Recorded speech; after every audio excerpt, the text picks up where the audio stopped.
మహాగణాధిపతయే నమః. ఓం గురుభ్యో నమః. ఓం శ్రీమాత్రే నమః.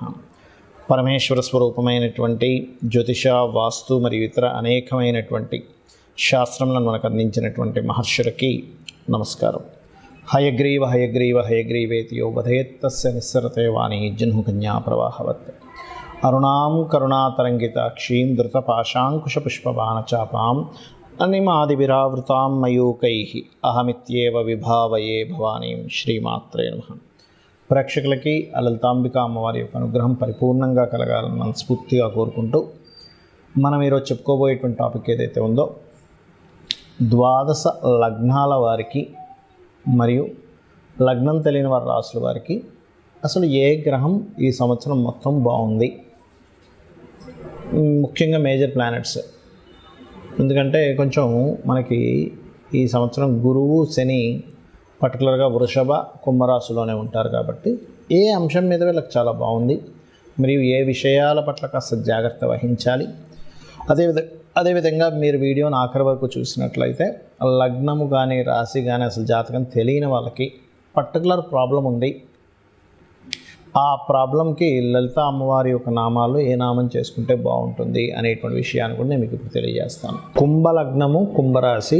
లగ్నం తెలిసిన వారు లగ్నం నుంచి ఫాలో అవ్వండి. లగ్నం తెలియనటువంటి వారు రాశి నుంచి హ్యాపీగా ఫాలో అవ్వచ్చు. ఇందులో ఎటువంటి కన్ఫ్యూజన్ లేదు. రైట్, ఇక్కడ మనం విషయాన్ని చూసుకున్నట్లయితే ఈ సంవత్సరం మీకు ఏ అంశంలో చాలా చాలా బాగుంది అంటే కెరియర్ రిలేటెడ్ విషయంలో, కెరియర్ని బిల్డప్ చేసుకునే విషయంలో, కొత్త ఉద్యోగాన్ని సంపాదించుకునేటువంటి అంశాల్లోని, అండ్ మీ యొక్క స్థితిగతులు ఒక స్టాండర్డ్గా నిలబడడానికి మీకు చాలా అనుకూలంగా ఉంది ఈ సంవత్సరం. అయితే మీకు ఇక్కడ సందేహం కలగవచ్చు, ఏమంటే ఏలినాటి శని నడుస్తుంది, రాశిలో శని జరుగుతుంది, నేను ఇప్పటికే చాలా నలిగిపోతున్నాను, ఇంకేం నిలబడతాను. Don't worry, because of double transit అంటారు. ఒక భావం మీద రెండు గ్రహాలు చూస్తున్నప్పుడు మీకు ఆ కాంబినేషన్ ఇస్తుంది. ఇది గుర్తుపెట్టుకోండి. అయితే ఇక్కడ మనం అర్థం చేసుకోవాల్సింది ఏంటంటే, ఇప్పుడు చిన్న ఎగ్జాంపుల్ చెప్తానండి మీకు. ఇప్పుడు చూడండి, మనకి ఒక ప్రాంతానికి వెళ్తాం, అక్కడ పలానా ఫుడ్ ఉంటుంది, అన్ని దగ్గర అన్ని మనకు కావాల్సిన ఫుడ్ ఉండదు, అక్కడ ఉండే ఫుడ్ ఉంటుంది. అక్కడుండే ఫుడ్తో మనం ఆకలి తీర్చుకోవాలి, కానీ ఇంకేదో నార్త్ వైపు వెళ్ళిపోయి సౌత్ రిలేటెడ్ ఫుడ్ రావాలంటే దొరకదు. అమెరికాకి వెళ్ళిపోయి అక్కడ కావాలంటే దొరకవచ్చు, మీరు సెర్చ్ చేయాల్సి వస్తుంది. అలాగే మనకి గ్రహాలు కాలంలో ఇస్తున్నటువంటి రిజల్ట్స్ని పట్టుకోవాలి. మీకు ధనాన్ని ఇచ్చే ధనస్థానంలో రాహు ఉన్నాడు. అందులో పర్టికులర్గా ఈ 2 months కాస్త ఈ 45 days కొంచెం కుజుడు కూడా అక్కడ సంచరిస్తూ ఉంటాడు. కాబట్టి ఏంటి, కుటుంబ సంబంధించిన విషయాల్లోని, ధన సంబంధించినటువంటి విషయాల్లో ఈ యొక్క పర్టికులర్ అంశాలు కొంత మీకు స్ట్రెస్ని కలగజేస్తూ ఉంటాయి.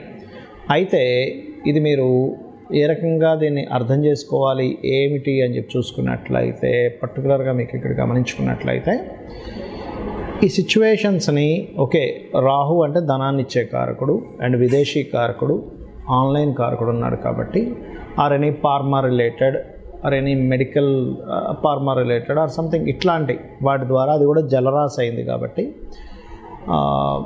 Any food related or water related, pharma related మార్పులు మారడం ద్వారా, ఇంకో రకరకాల ప్రదేశానికి వెళ్ళడం ద్వారా, డియోల్స్ అనేది కాబట్టి రెండు జాబ్స్ చేయడం కొంతమంది చేస్తూ ఉంటారు. ఇక్కడ ఒక పార్ట్ టైం చేస్తూ ఉంటారు, ఇంకో దగ్గర ఇంకో పార్ట్ టైం చేయడం ద్వారా నాకు డబ్బులు వస్తాయనే విషయం మీరు అర్థం చేసుకోవాలి. బట్ ఫైనల్గా చూసుకుంటే మీకు కెరియర్ పరంగా చాలా స్ట్రాంగ్గా ఉంది ఈ సంవత్సరం. Don't worry. ఇక మిగతా అంశాలు ఏమిటంటే, రాశిలో మరి శని సంచారం జరిగేటప్పుడు కొంచెం లేట్ అవుతూ ఉంటుంది. అంటే కొంచెం స్ట్రెస్ అవుతూ ఉంటాం, లేట్ అవుతూ ఉంటాం, కొంచెం ఇంటి పనులు ఎక్కువ చేయడం కానీ, కొంచెం అంటే శని సంచారం జరిగేటప్పుడు మనం ఎంత పని చేస్తూ ఉంటే అంత రిలీఫ్ వస్తుందండి. చాలామందికి కాన్సెప్ట్ తెలియక శని సంచారం జరిగేటప్పుడు నిద్ర వస్తుందండి, so I want to sleep అంటూ ఉంటారు. కానీ ఇక్కడ ఏంటంటే, ఎప్పుడైతే ఈ కాంబినేషన్ ఈ రకంగా ఉందో మీరు చేయవలసినటువంటిది, పర్టికులర్గా మీరు అర్థం చేసుకోవాల్సినటువంటి అంశం కూడా ఇక్కడ ఎక్సర్సైజ్ చేయడము, వాకింగ్ చేయడం, ఇట్లాంటి వాటి ద్వారా బాగుంటుంది. అండ్ అనదర్ థింగ్ చూసుకున్నట్లయితే, ఈ 3వ స్థానము ఆర్ 4వ స్థానము, ఈ కాంబినేషన్స్ కనుక చూసుకున్నట్లయితే కాస్త స్థాన చలనాలు కూడా జరుగుతాయి ఈ సమయంలో. అండ్ కొద్దిగా ఈ 7వ స్థానం మీద శని యొక్క దృష్టి ఉంటుంది కాబట్టి కొంచెం వివాహ సంబంధించిన విషయాల్లో కూడా కొంతవరకు లేట్ అవ్వడం ఇట్లాంటివి సూచిస్తున్నాయి పర్టికులర్గా. బట్ ఏదేమైనప్పటికీ కూడా కొంత పూర్వీకుల ఆస్తులకు సంబంధించిన విషయంలో కొంచెం ఏదైనా రీసెర్చెస్ చేసేటువంటి అంశాలలో కొంత జాగ్రత్తగా ఉండండి. బట్ ఫైనాన్షియల్గా ఏం టెన్షన్ పడాల్సిన అవసరం లేదు. ఏలినాటి శని నడుస్తున్నా కూడా బాగుంటుంది. కాకపోతే కొన్ని విషయాలు అంటే ఇన్వెస్ట్మెంట్స్ చేసేటువంటి అంశాలు ఇవి కొంచెం సాటర్డేస్ చేయకండి పర్టికులర్గా. Because of Saturn 12th lord లగ్నాన్ని ప్రభావితం చేస్తుంది. కాబట్టి ఈ యొక్క విషయాలు జాగ్రత్తగా ఉండండి, అన్ని విధాలా బాగుంటుంది. చాలామందికి వాళ్ళ జన్మ నక్షత్రం కానీ లగ్నం కానీ రాశి కానీ ఏమీ తెలియదు. కాకపోతే ఒక ప్రాబ్లం మాత్రం వాళ్ళని వేధిస్తూ ఉంటుంది. ఇటువంటి వాటికి ఏమీ అసలు మీరు రూపాయి ఖర్చు పెట్టకుండా అమ్మవారి నామాల్లో ఒక పర్టికులర్ నామం కనుక మీరు తీసుకొని కనుక రెగ్యులర్ చాంటింగ్ చేయగలిగితే అమ్మవారి యొక్క అనుగ్రహంతో మీకు ఖచ్చితంగా ప్రాబ్లం అనేటువంటిది క్లియర్ అవుతుంది. అందులో ఎటువంటి సందేహం లేదు. అది నేను మీకు 1 by 1గా చెప్తాను. నేను చాలామందికి అమ్మవారి అనుగ్రహంతో నా గొప్పతనం కాదు, చాలామందికి నేను సజెస్ట్ చేయడం జరిగింది. కొన్ని వేల లక్షల మందికి అది వర్కౌట్ అయినటువంటి విషయాలు ఇప్పుడు నేను మీకు చెప్తాను. పాయింట్ నెంబర్ 1, మనం చూడండి, ఎవరైనా లైఫ్లో చిన్నప్పటి నుంచి కూడా అసలు ఏ కోణాన వాళ్ళు సంతోషంగా లేరు, ఎప్పుడు ఇన్సెక్యూరిటీగా ఉన్నారు, ఎదగలేకపోతున్నారు అంటే ఒకటే గుర్తుపెట్టుకుని వాళ్ళ జన్మజాతకంలో లగ్నం పాడైపోయింది పూర్తిగా. అందుకని ఎప్పుడు స్ట్రగుల్ చేస్తూ ఉంటారు. వాళ్ళు చాలా మంచి వాళ్ళు అయి ఉంటారు, ఎవరికి ఇబ్బంది పెట్టరు, కానీ స్ట్రగుల్ ఫేస్ చేస్తున్నట్టు వాళ్ళకి అర్థం కాదరే అన్యాయం చేసేవాడు హ్యాపీగా ఉన్నాడు, నేను ఎందుకు ఇలా ఉన్నాను అనిపిస్తూ ఉంటుంది. దానికి కారణం తెలియకుండానే వాళ్ళ పాస్ట్ లైఫ్లో చేసిన ఒక కర్మ. దానికి మరి ఏమిటి అంటే సింపుల్గా గుర్తుపెట్టుకోండి. 2 చెప్తాను ఇక్కడ విషయాలు. 1 శ్రీమాత్రే నమః అమ్మవారి నామాల్లో, లేదా జై గురుదత్త శ్రీ గురుదత్త అనుకుంటూ ఉండండి. మీరే చూస్తారు ఇది ఎంతసేపు చేయాలి, ఎన్నిసార్లు చేయాలంటే 40 minutes ఖచ్చితంగా చేయాలి కూర్చొని. ఎనీ మంత్ర ఇక్కడ నుంచి నేను చెప్పబోయే ప్రతి మంత్రము మినిమం 40 minutes చేయాలి. ఇంకా నాకు ఎక్కువ కష్టం ఉందంటే గంట సేపు చేయండి. రోజులో మనం కొన్ని గంటల తరబడి ఏవేవో పనుల్లో మనం టైం వేస్ట్ అవ్వడమో ఇట్లాంటివన్నీ జరుగుతూ ఉంటాయి. ఇది మీకు పెద్ద విషయం కాదు. స్థిరంగా మీరు కూర్చొని చేయగలిగితే మీ లైఫ్ని మారుస్తుంది ఇది, రైట్. ఇక మరి కొంతమందికి ఫైనాన్షియల్ ఇబ్బంది ఉంటుంది. అరే ఏ పని చేసినా సరిగ్గా డబ్బులు రావట్లేదండి, డబ్బులు మిగలట్లేదండి, అన్నీ నాకు డబ్బులు అదే అసలు నా టాలెంట్కి సరిపోయే అన్ని డబ్బు నాకు రావట్లేదని చాలామందిలో ఆ బాధ ఉంటుంది. దానికి ఏం చేయాలి? లలితా సహస్రనామాల్లో 2 నామాలు ఉన్నాయి. దీన్ని మీరు చేయగలిగితే, ఎందుకంటే సర్వసాధారణంగా ఇది ఎందుకు జరుగుతుందంటే ధనస్థానము అంటారు జ్యోతిష్శాస్త్రంలో. ఈ ధనాధిపతి ఎక్కడున్నాడు, ఎలా ఉన్నాడు, ఎలా వర్కౌట్ అవుతున్నాడు, ఈ యొక్క కాంబినేషన్ తెలియకపోవడం వల్ల చాలామంది నష్టపోతూ ఉంటారు.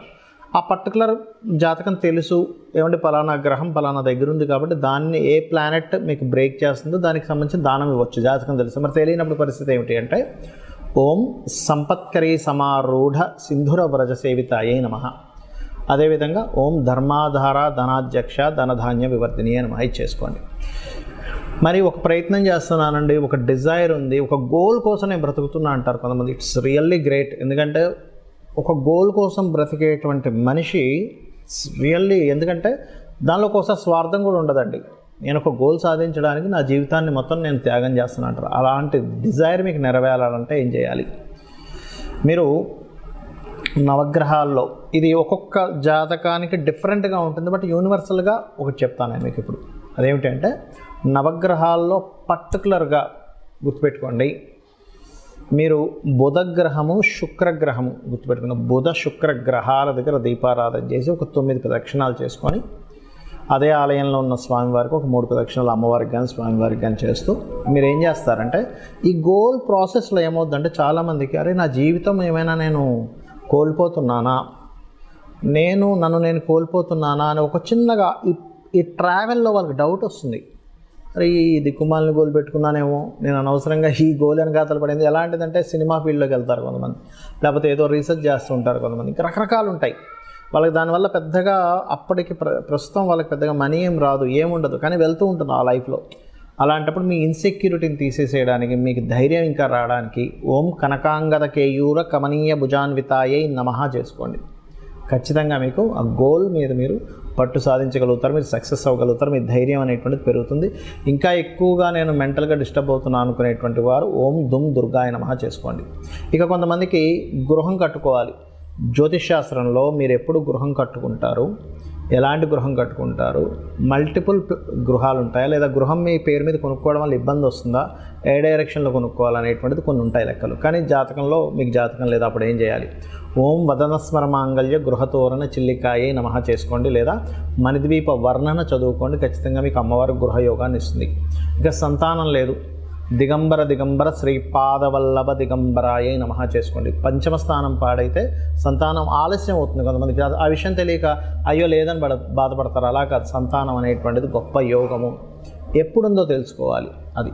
ఇక కొంతమందికి 90% ఆఫ్ పీపుల్కి ఇవాళ రేపు అప్పుల పాలైపోతున్నారు. Because of cost of living ఏమో పెరిగిపోయింది, జీతాలు మనకు వచ్చేటువంటి సంపద పెరగటం లేదు. మరి ఏం చేయాలి అప్పుడు అంటే, సింపుల్గా నేను మీకు ఒక మంత్రం చెప్తాను. ఇది కొన్ని లక్షల మంది చేసి లబ్ధి పొందారు. దట్ ఈజ్ ఓం అపర్ణాయై నమః. ఖచ్చితంగా మీకు అప్పుల నుంచి బయటపడేస్తుంది. లేదంటే నాకు హెల్త్ ఇష్యూస్ ఉన్నాయని కొంతమంది అంటూ ఉంటారు. అటువంటి దానికి ఓం సర్వవ్యాధి ప్రశమని సర్వమృత్యు నివారిణి అగ్రగణ్య అచింత్య రూప కలికల్మష నాశినే నమః. లేదంటే నాకు శత్రువులు ఉన్నారంటారు కొంతమంది. ఏ మంచి పని అంటే, నేను ఒక మంచి కోసం మాట్లాడితే శత్రువులు పెరుగుతున్నారు, దీనికి ఏం చేయాలి? సూర్య భగవానుడిని చూస్తూ ఓం మిత్రాయ నమః అనుకోండి. ఖచ్చితంగా మీ శత్రువు మిమ్మల్ని చూసేటువంటి కోణం మారిపోతుంది, మీరు శత్రువుని చూసే కోణం మారిపోతుంది. అందులో పాజిటివ్స్ మీరు చూస్తారు, మీలో పాజిటివ్స్ ఆ పర్సన్ చూస్తారు. అలాగే మరి కొంతమందికి వివాహం అవ్వదు. అలాంటి వారు సప్తమ స్థానం పాడవడమో 12వ స్థానం పాడైనప్పుడు ఏమవుతుందంటే, సప్తమ స్థానం పాడైతే వివాహం అవ్వదు, అంటే లేట్ అవ్వడము, డిస్టర్బెన్స్ వస్తూ ఉంటాయి వివాహం చేసుకుందామంటే. 12వ స్థానం పాడైతే మీకు వివాహ జీవితం పూర్తిగా పాడవడము, డివోర్స్లు అవ్వడం ఇట్లాంటివి జరుగుతుంటుంది. ఫస్ట్ ఆఫ్ ఆల్ మనం వివాహం అవ్వాలంటే ఏం చేసుకోవాలి అంటే, లలితా సహస్రనామాల్లో ఓం కామేశబద్ధ మాంగళ్య సూత్ర శోభిత కందరాయై నమః ఈ మంత్రాన్ని 40 మినిట్స్ చేయండి. లేదంటే వివాహం అయింది బట్ లాట్ ఆఫ్ కాంట్రవర్సీస్ వస్తున్నాయి, గొడవలు వస్తున్నాయి, విడిపోతామేమో అనిపిస్తుంది, మనసులోనేమో మాకు కలిసి ఉండాలని అంటూ ఉంటారు. అలాంటి వారు ఓం కామేశ్వర ముఖాలోక కల్పిత శ్రీ గణేశ్వర కూడా చేసుకోవచ్చు. ఎందుకంటే ఒకరి ముఖాన్ని ఒకరు చూడంగానే గణపతి ప్రత్యక్షమయ్యాడంటారు. ఇది ఒక రకంగా చెప్పాలంటే కొన్ని ఆటంకాలు తొలగడానికి కూడా చేస్తారు. లేదా మరొకటి ఏంటంటే, ఇక్కడ శివకామేశ్వరాంకస్త శివ స్వాధీన వల్లభాయే నమః కూడా చేసుకోవచ్చు. అయితే నేను సెకండ్ చెప్పింది ఏదైతే ఉందో అది ఇంకా పవర్ఫుల్గా పనిచేస్తుంది. ఓం శివకామేశ్వరాంకస్త శివ స్వాధీన వల్లభాయే నమః చేయండి. మీరే చూస్తారు చేంజ్ అనేటువంటిది. ఆకస్మికమైనటువంటి సంఘటనలు మీ లైఫ్లో పదే జరుగుతున్నాయి, మాటిమాటిగా నష్టాలు జరుగుతున్నాయి. ఓం అష్టమీ చంద్ర విభ్రాజ అలికస్థల శోభితాయ నమః. కెరియర్లో గ్రోత్ రావాలి. ఓం మాణిక్య మకుటాకార జానుద్వయ విరాజితాయ నమః. లేదంటే నాకు బిజినెస్లో గ్రోత్ రావాలి. ఓం ఇంద్రగోప పరిక్షిప్త స్మరతోనా వజంగికాయ నమః. లేదా నేను విదేశాలకు వెళ్ళాలనుకుంటున్నాను, లేదా నేను చేసేటువంటి ఏవైతే ఇన్వెస్ట్మెంట్స్ ఉన్నాయో అవన్నీ నష్టపోతున్నాను, నేను అలాగా నష్టపోకుండా నా ఇన్వెస్ట్మెంట్స్. ఎందుకంటే ప్రతి ఒక్కరు కూడా వాళ్ళ లైఫ్లో ఒక స్టేజ్కి వెళ్ళిన తర్వాత కొంచెం రిలీఫ్ అవ్వాలి, రిలాక్స్ అవ్వాలనుకుంటారు. దానికోసం సర్టన్ ఇన్వెస్ట్మెంట్స్ చేస్తూ ఉంటారు. అలాంటప్పుడు ఆ ఇన్వెస్ట్మెంట్స్ అన్నీ వేస్ట్ అయిపోతున్నాయి అనుకోండి, ఏంటి నా పరిస్థితి అనిపిస్తూ ఉంటుంది. అలాంటప్పుడు ఓం సింజానిమణి మంజీర మండిత శ్రీ పదాంబుజాయై నమః అని నామస్మరణ చేసుకోండి.